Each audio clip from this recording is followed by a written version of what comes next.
Hi there and welcome to DocTalk. I'm Dr. Dan Thomson here from the College of Veterinary Medicine at Kansas State University. And we have a great show lined up today. Dr. Matt Miesner is going to be joining me, and we're going to talk about euthanasia of cattle.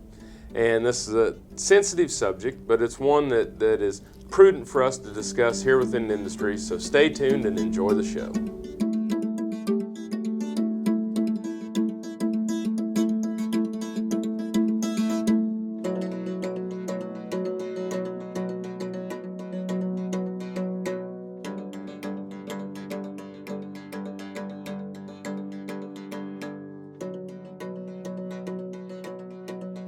Closed captioning brought to you by Ag Promo Source. Together we grow.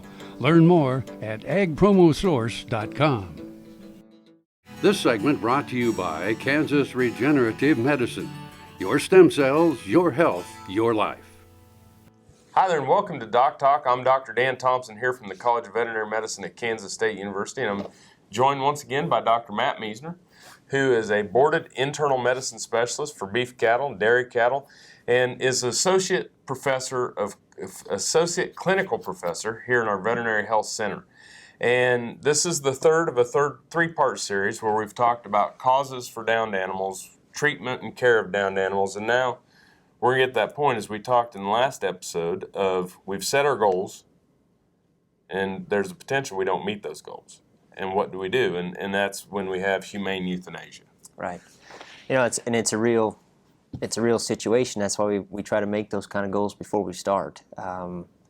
Regardless of the best medicine, the best facility, sometimes we're just going to not go in the correct direction, and then it becomes a welfare type issue, and it's something that we need to address. And realized a long time ago I can't save them all, but you know, we can try. And when we get to that point where what we're doing is not helping and does not have an outlook that we want, we're going to have to go the other direction. For the viewers out there that don't understand the terminology euthanasia, it's a Latin term meaning good death, and it's when we decide that we need to put this animal down or it's not progressing. And Jan Shearer, I heard him speak at a conference once, and he said when it comes to euthanasia of cows, it's better to be a week early than a day late. Sure. Yeah. You know, and it's a oftentimes a very fortunate part of our our arsenal of things that it's part of treatment, I guess. You think that you hate to make them suffer, and that we don't want suffering, and to prolong things that are going to be poor outcome in the end.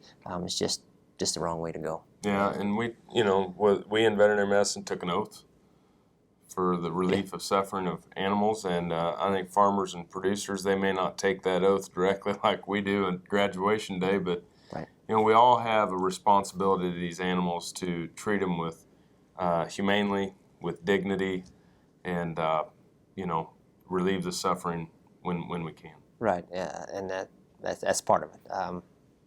It's a disheartening thing to think about sometimes, but in the end, we feel we're doing our job to protect the animal that way. Yeah. So we're going to be getting up against a break, but when you think about euthanasia and that, what's the first thing that comes to mind as far as it's time that we aren't going to be progressing? Oftentimes, what I see is an attitude change where oftentimes it's appetite or awareness of surroundings. Different things are going the wrong direction because they can't tell me things. I can't talk to them yet. Right. Someday maybe. So. But overall attitude has changed, and we're going the wrong direction. Feed consumption, that kind of thing, tells me, hey, we need to start probably going the other way. Well, let's take a break and come back and continue our discussion. You're watching DocTalk, and we're sure glad you joined us.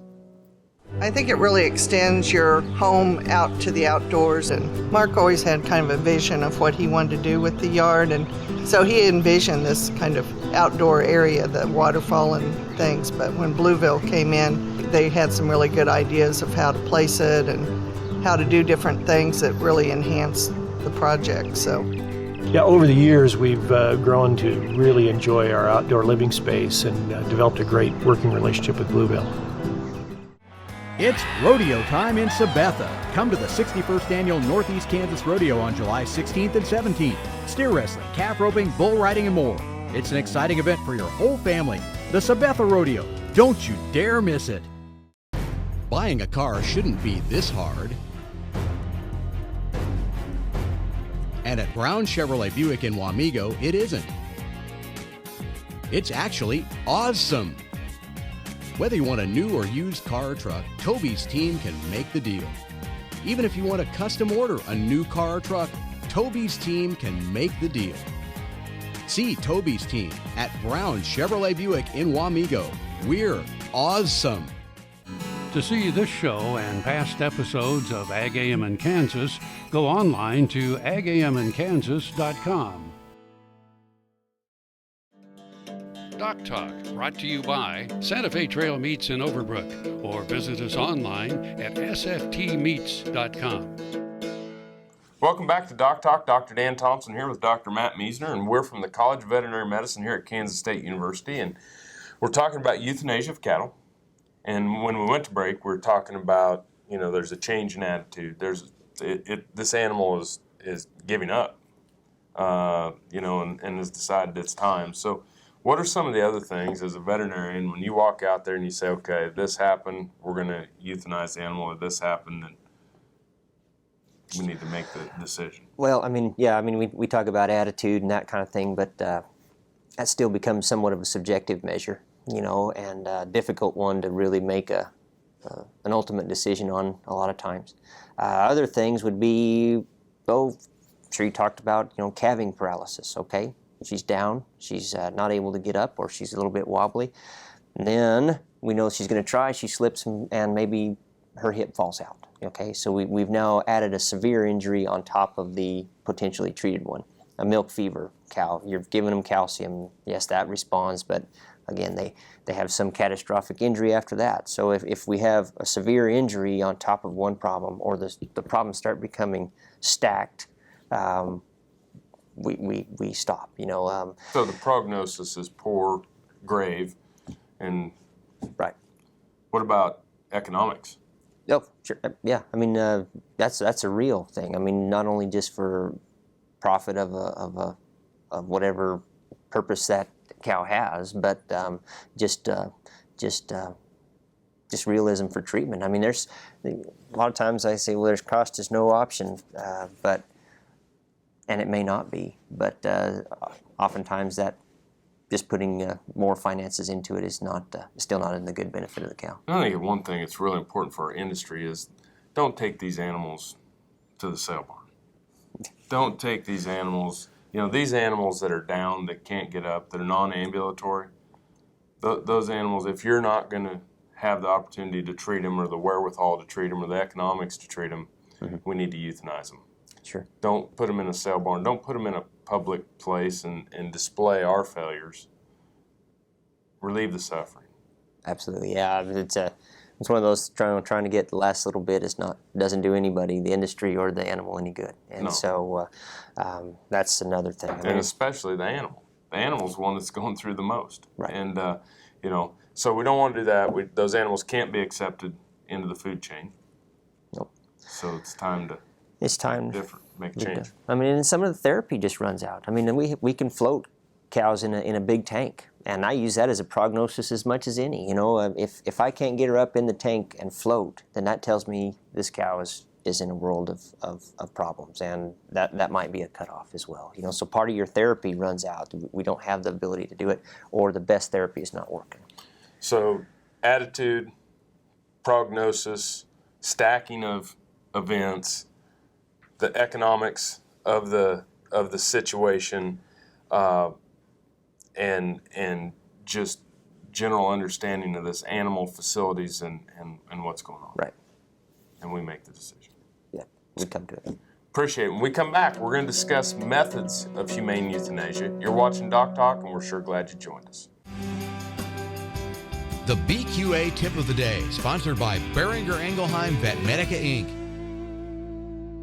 I'm Dr. Kip Lukasevich with Production Animal Consultation. Today's BQA tip of the day is proper implanting technique.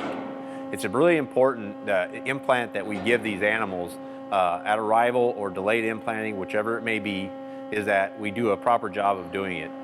Implants today give you a rate of return of about $30 to $60 and sometimes up to $80 pending the implant.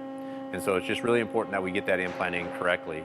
It's really important that we have disinfect the ear on arrival. So if we have a clean bucket for just the initial wash, and then disinfection for just a final scrub, and then we actually have our implant gun where we have the disinfectant that we should always change that disinfectant every 200 head or in between pins and keep that fresh.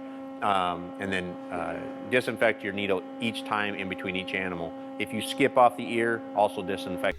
Soil is the life of a farm, and for 25 years, SureCrop Liquid Crop Nutrition has helped growers produce abundant quality crops while preserving and improving the soils they steward. SureCrop offers complete soil and plant analysis with cropping recommendations, delivery direct to your on-farm storage, and quality crop nutrition custom blended for your field. Choose SureCrop for the assurance of excellence for your soil. Call today or visit their website for more information.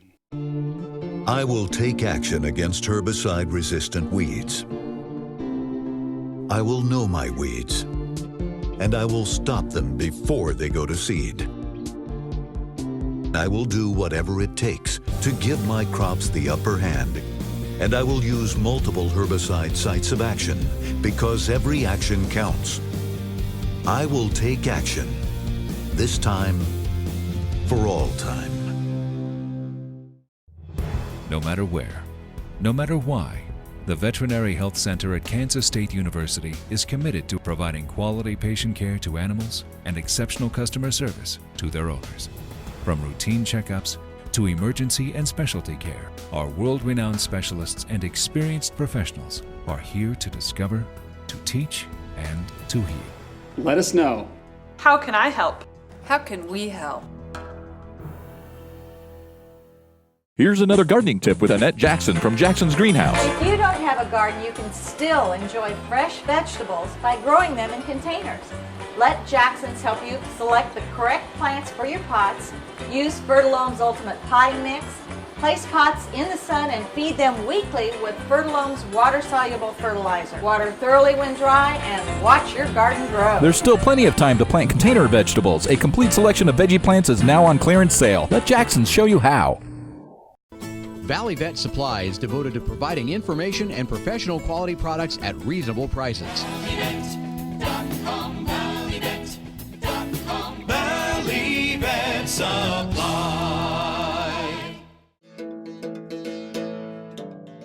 DocTalk, brought to you by the Kansas Soybean Commission.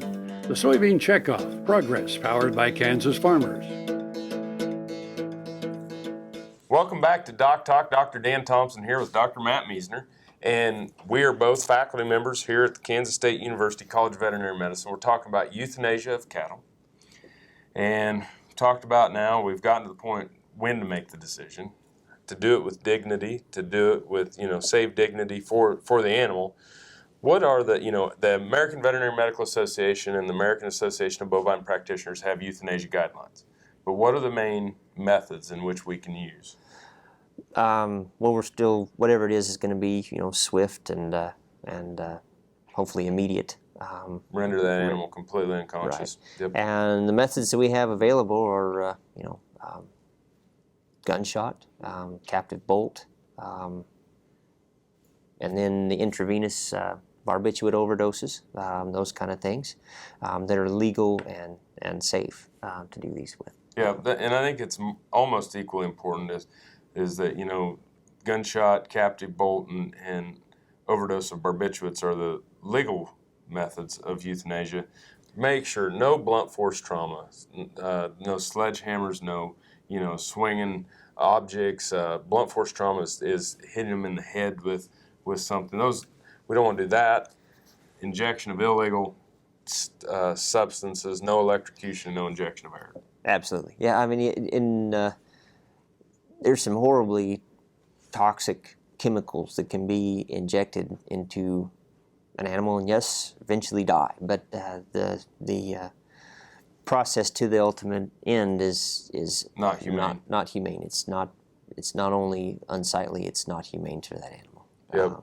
So we have legal, tried, true methods for euthanasia, and that's what we stick with. Okay, now the overdose of barbiturates is definitely going to be, that's a controlled substance, definitely going to be a veterinarian, has to come to the farm, has to perform the procedure, and if you do that, do not render those animals because the barbiturate's on board, so those animals are going to have to be buried or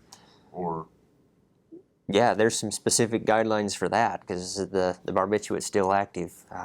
There's plenty of situations where predators or scavengers have been poisoned by the barbiturate. Right. So if they're done that way, they need to be got to take care of the carcass. Take care of it. Yeah. So let's talk about the other two. The two that probably, if you're a producer or veterinarian that are out there on the farm, we're going to use the most, Gunshot and captive bolt. Yes.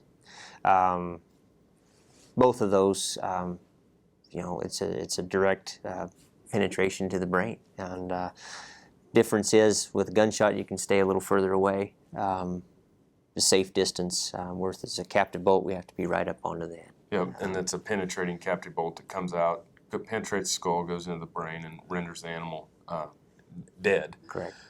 So either way, we have to talk about good restraint for the animal before we perform that procedure as well. So that the safety of everybody involved is undertaken as well. So, and they don't move. You bet. Well, I think at Gunshot, gun safety, making sure nobody's behind the animal, captive bolt, make sure the animals are trained, they can swing their head and not get you. Yes. All right. Thanks for watching DocTalk. We're going to come back and we're going to talk some more about humane euthanasia, some of the landmarks that you can use, and wrap up this discussion. Thanks for watching us, and we'll be back in a minute. This Meet the Future Veterinarian is brought to you by Zuprevo. Choose confidence. Choose Zuprevo for BRD treatment. Lacey Robinson is a fourth-generation producer who grew up on an Angus cattle operation. Her interest in food animal medicine runs deep. Working on the ranch from a young age helped develop her love for all aspects of beef production and animal husbandry. She and her fiancé have a small Angus herd in the Flint Hills north of Manhattan and market bulls to commercial cattlemen.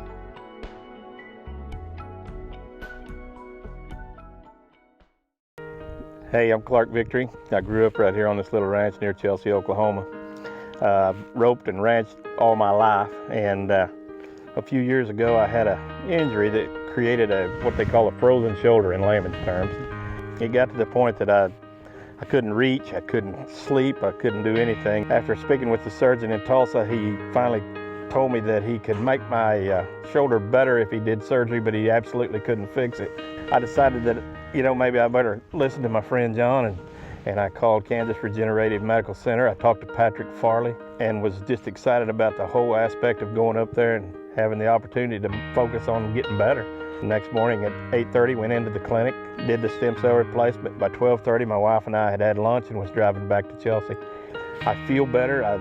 We work around here. Some days we work pretty hard around here, and like any older guy does, I get pretty sore, pretty tired, but my right shoulder doesn't get sore. It's like a baby's arm.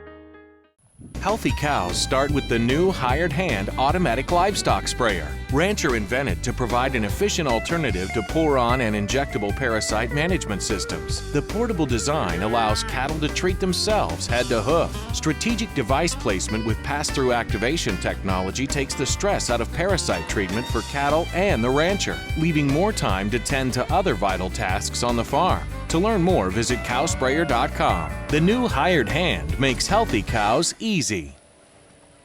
Broadband has become as important to us as highways. That is why DocTalk is teaming up with NTCA, the Rural Broadband Association, and rural broadband companies like Blue Valley Telecommunications in fighting for quality broadband access through the program Smart Rural Communities. I don't think we have any idea what's coming in the future. I couldn't have imagined 5 years ago what we're doing today. So in 2 years, I would guess there's things we can't imagine that we're going to be doing. To learn more, visit ntca.org/smart or bluevalley.net.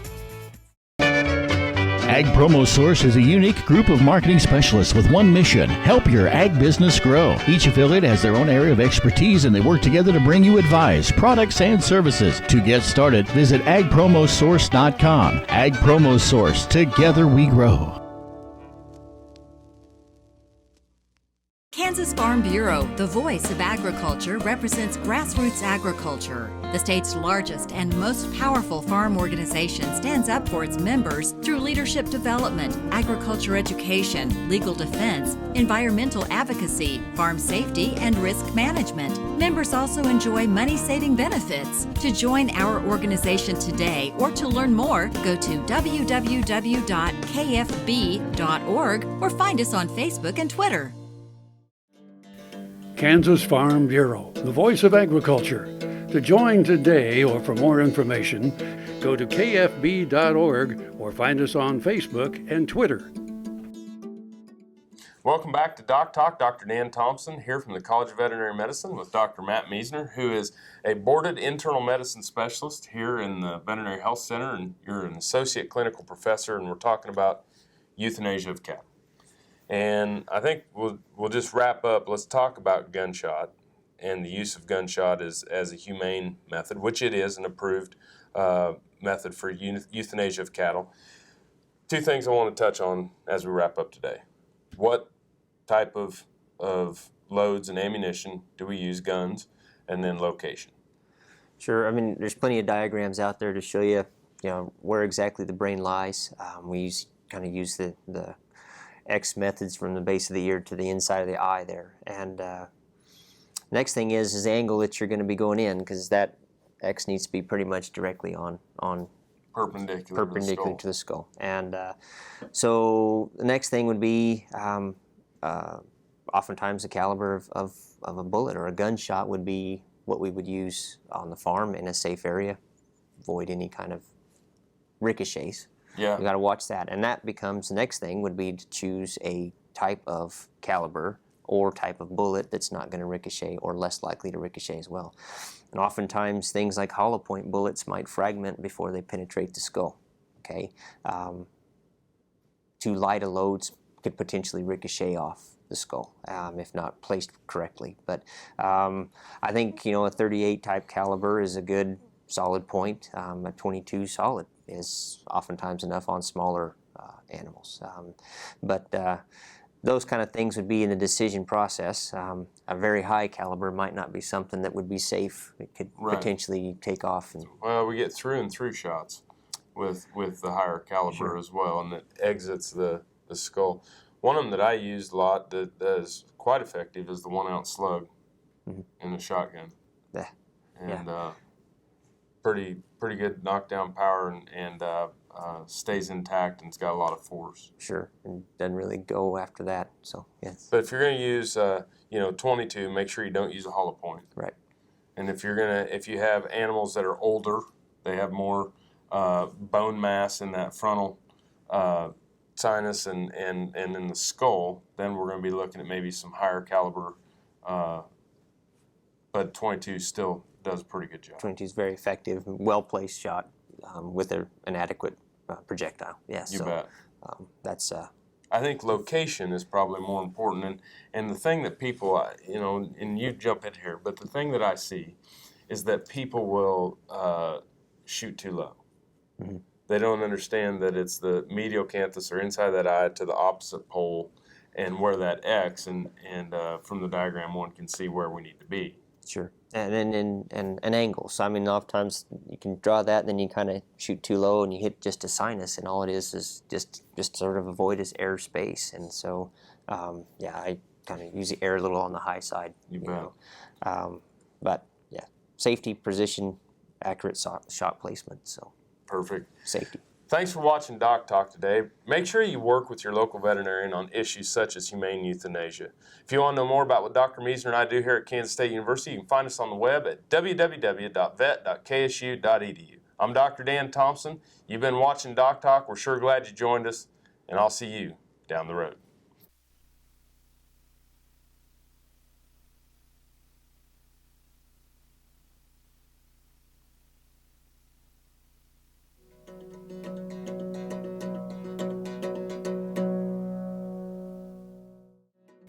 Closed captioning brought to you by Ag Promo Source. Together we grow. Learn more at agpromosource.com.